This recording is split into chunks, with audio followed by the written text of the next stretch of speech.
নমস্কার বন্ধুরা, PPD easy কুকিংয়ে আপনাদের সকলকে স্বাগত।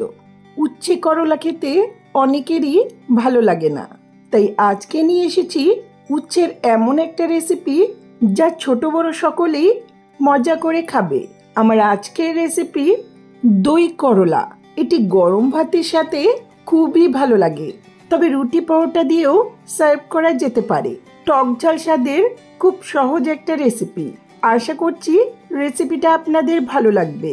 ভালো লাগলে লাইক কমেন্ট শেয়ার করবেন আর চ্যানেলটাকে সাবস্ক্রাইব করে পাশে থাকবেন। রেসিপিটা শুরু করি।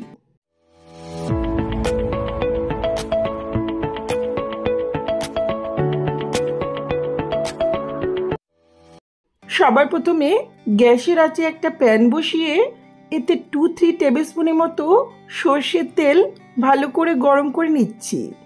রান্নাটা আমার মনে হয় সর্ষের তেলেই বেশি ভালো লাগে।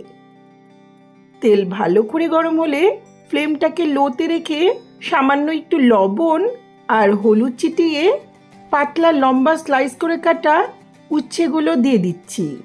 আমি উচ্ছে দিয়ে রান্নাটা করছি, আপনারা চাইলে মোটা ধরনের করলা দিয়েও রান্নাটা করতে পারেন।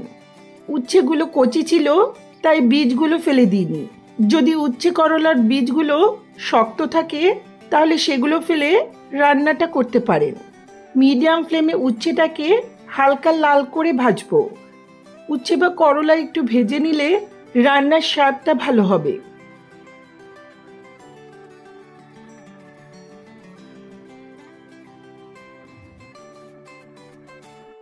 উচ্ছেগুলো লাল লাল করে ভাজা হয়েছে, এখন তুলে নিচ্ছি।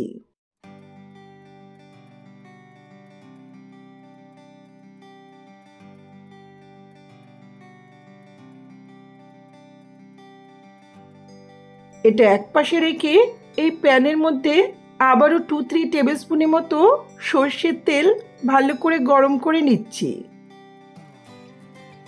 তেল ভালো করে গরম হলে ফোড়ন দিচ্ছি 2 শুকনো লঙ্কা, 8-10টা মেথি দানা আর 1/4 টিস্পুনের মতো মৌরি। মৌরিটা অবশ্য অপশনাল। ফোড়নটা কয়েক সেকেন্ড ভেজে নিয়ে এখন এতে দিচ্ছি একটা বড় সাইজের কুচনো পেঁয়াজ। পেঁয়াজটাকে মিডিয়াম ফ্লেমে হালকা লাল করে ভাজবো। পেঁয়াজ খুব কড়া করে ভেজে বেরেস্তা করার প্রয়োজন নেই।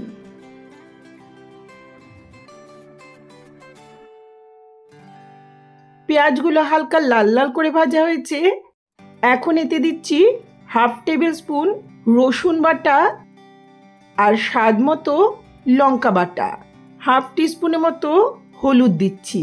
ঝালটা অবশ্যই নিজেদের পছন্দ মতো অ্যাডজাস্ট করে নেবেন।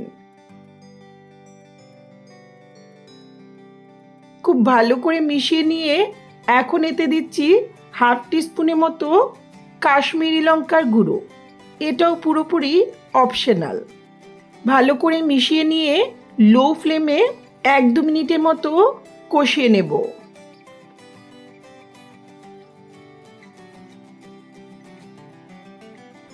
কষিয়ে নেওয়া হয়েছে, এখন এতে ভেজে রাখা উচ্ছেগুলো দিয়ে দিচ্ছি।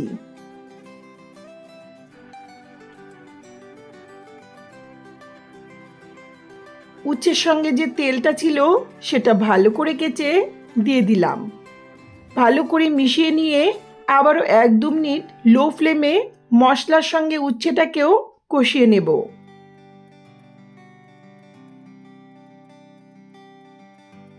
এগুলো ভালো মতো কষানো হয়েছে, এখন গ্যাসের ফ্লেমটা একেবারে লোতে রেখে 1/2 কাপ মতো ভালো করে ফেটানো দই দিয়ে দিচ্ছি। দইটা দেওয়ার সময় অবশ্যই ফ্লেমটাকে লোতে রাখতে হবে। আমি পুরো দইটা একবারে দিইনি, অল্প একটু দিয়ে ভালো করে মিশিয়ে নিচ্ছি। দইয়ের মধ্যে অনেক সময় অনেকটাই জল থাকে, সেই জল সমেতই দইটা ব্যবহার করা যেতে পারে। যদি রান্নার টকটা বেশি পছন্দ করেন, একটু বেশি টক দই দিয়েও রান্নাটা করা যাবে। ভালো করে একটু মিশিয়ে নিয়ে আরও একটু দই দিচ্ছি। প্রায় 1/2 কাপ মতো দই দিলাম। লো ফ্লেমে নেড়ে চেড়ে ভালো করে মিশিয়ে নেব। এখন দিচ্ছি হাফ টিস্পুনের মতো চিনি আর স্বাদ মতো লবণ। যেহেতু দইয়ে টক ভাব থাকে, তাই টক ভাবটা ব্যালেন্স করার জন্য সামান্য একটু মিষ্টি অবশ্যই দিতে হবে। আবারও একটু মিশিয়ে দইয়ের কাঁচা গন্ধটা যাওয়া পর্যন্ত 1-2 মিনিটের মতো লো ফ্লেমে রান্না করব। এখন এতে দিচ্ছি হাফ কাপ মতো জল। আমি এখানে ঠান্ডা জল ব্যবহার করছি, তাই এগুলোকে একটু সাইড করে প্যানের মধ্যে জলটাকে একটু গরম করে নিচ্ছি। তবে আপনারা চেষ্টা করবেন রান্নায় একটু উষ্ণ জল দেওয়ার, কারণ উষ্ণ জল দিলে রান্নার স্বাদটাও ভালো হয়, রঙটাও সুন্দর থাকে। রান্নাটা একটু মাখো মাখো হবে, তাই খুব বেশি জল দেওয়ার প্রয়োজন নেই। এখন ভালো করে মিশিয়ে নিয়ে ঢাকা দিয়ে লো ফ্লেমে 4-5 মিনিটের মতো রেখে দেব।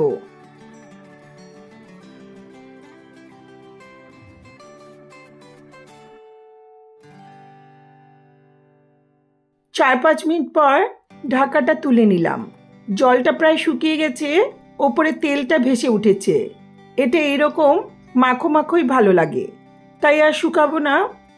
সবশেষে উপর থেকে 1/4 টিস্পুনের মতো গরম মশলা ছড়িয়ে দিচ্ছি। চাইলে সবশেষে রোস্টেড কাসুরি মেথি বা ধনেপাতা কুচিও ব্যবহার করা যেতে পারে। আর রান্না করছি না, ঢাকা দিয়ে গ্যাসের ফ্লেমটা অফ করে কিছুক্ষণ স্ট্যান্ডিং টাইমে রেখে দেব।